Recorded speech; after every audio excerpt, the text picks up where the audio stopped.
Paul George's dad rips Clippers, says they stabbed PG in back. The Los Angeles Clippers saw big changes made this offseason when Paul George elected to leave to the Philadelphia 76ers in free agency.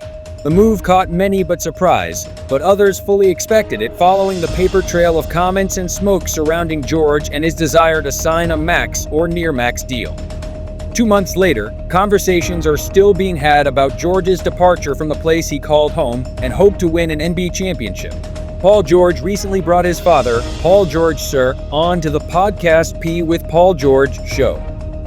It was there that the two opened up on a number of things, from growing up to George recovering from the gruesome leg injury and returning to all-star level.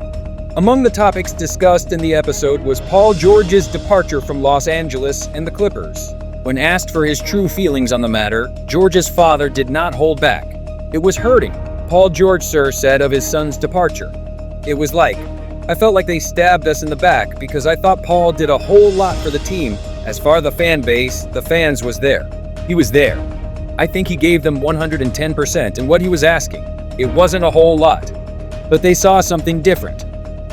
The Clippers offered George a 3-year deal roughly around the range of $150 million. It was a deal similar to Kawhi Leonard's. George, who initially wanted the 4-year, $220 million max, was open to signing the 3-year, $150 million deal, but wanted a rare no-trade clause in the deal to ensure he'd be staying in Los Angeles.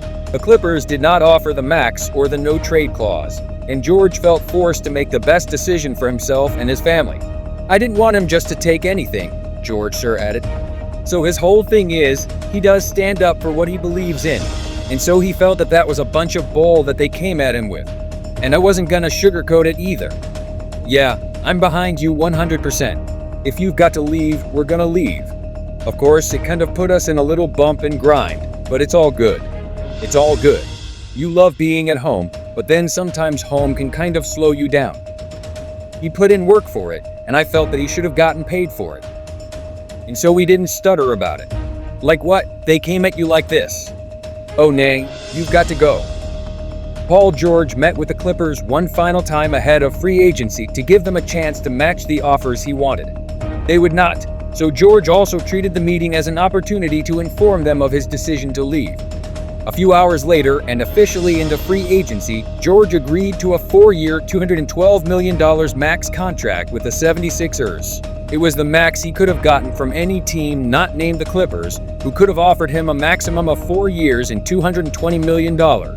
Paul George's father says leaving Los Angeles was tough, but he was initially looking at his son signing with the crosstown rival Los Angeles Lakers if he was going to leave the Clippers. "I was looking at, okay, well, we're gonna do next door then to the Lakers, but they already spent too much money," George Sr. joked. "I thought we're gonna still come down in the tunnel, just gonna be wearing a different color."